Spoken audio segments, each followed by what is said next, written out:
Dear students, today we discuss about the soil water, जो कि soil composition के अंदर ही आता है कि सोयल में वाटर की क्या कंपोजिशन है, कि कितने टाइप्स का होता है. That is called soil water. Soil water is more important than other ecological factor in distribution of the plants.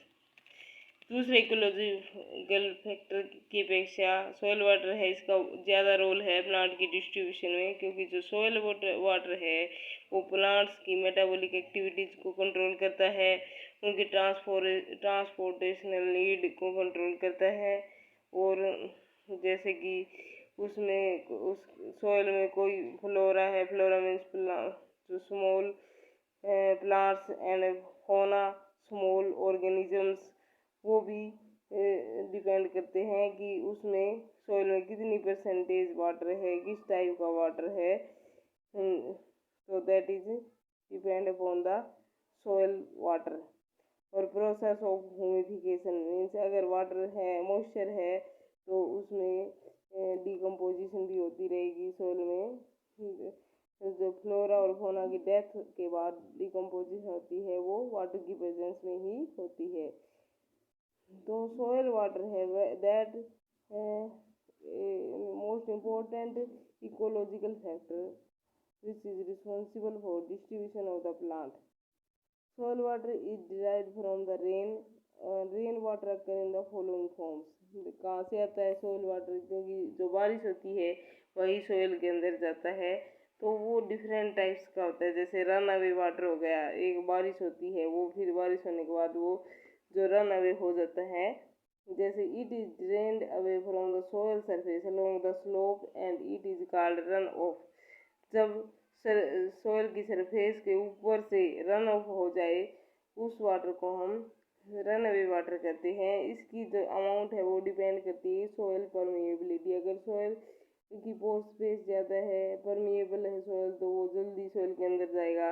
और सोयल में मोस्ट कंटेंट है, मॉइस्चर का कंटेंट है, उस पर भी डिपेंड करता है कि रन अवे वाटर. अगर मोस्ट सोयल है तो उसमें जल्दी सी ज़्यादा अमाउंट में वाटर है वो उसके अंदर चला जाता है.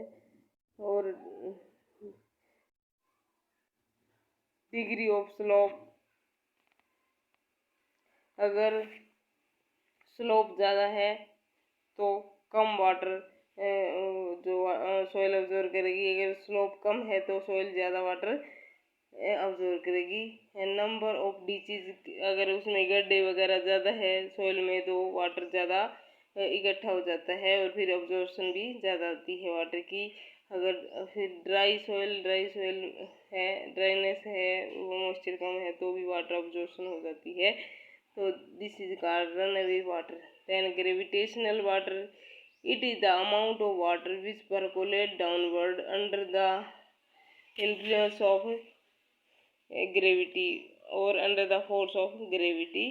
This phenomena is called percolation. जो ग्रेविटी के इन्फ्लुएंस में ग्रेविटी फोर्स के अंदर जो वाटर नीचे की तरफ चला जाता है तो उसको हम ग्रेविटेशनल वाटर कहते हैं. वो सोइल की सरफेस पे नहीं रहता, वो वाटर नीचे वाटर टेबल में जाके मिल जाता है. वाटर टेबल क्या होती है? जैसे कि हम ट्यूबवेल लगाते हैं तो ट्यूबवेल का पानी नीचे से आता है, वो पानी आता है वाटर टेबल से. जो अर्थ के नीचे वो लार्ज कंटेंट ऑफ वाटर होता है उसको हम वाटर टेबल कहते हैं. तो जो ग्रेविटेशनल वाटर है, ग्रेविटी के इफेक्ट के कारण वो फाइनली वाटर टेबल तक चला जाता है और उसमें जाके मिल जाता है. देन थर्ड है capillary water. Capillary water, this water held up by the capillary forces between the soil particle in micropores called capillary water. ये है सोयल पार्टिकल्स के बीच में वो कैपिलरी फोर्स द्वारा उनके बीच में माइक्रोपोर्स होते हैं सोयल के पार्टिकल्स के अंदर, और उनके में हेल्ड होता है ये कैपिलरी वाटर, जो कि लूजली हेल्ड होता है और प्लांट को अवेलेबल आसानी से हो जाता है. तो ये वाटर होता है कैपिलरी वाटर, वो प्लांट को अवेलेबल होता है easily. This is called capillary water.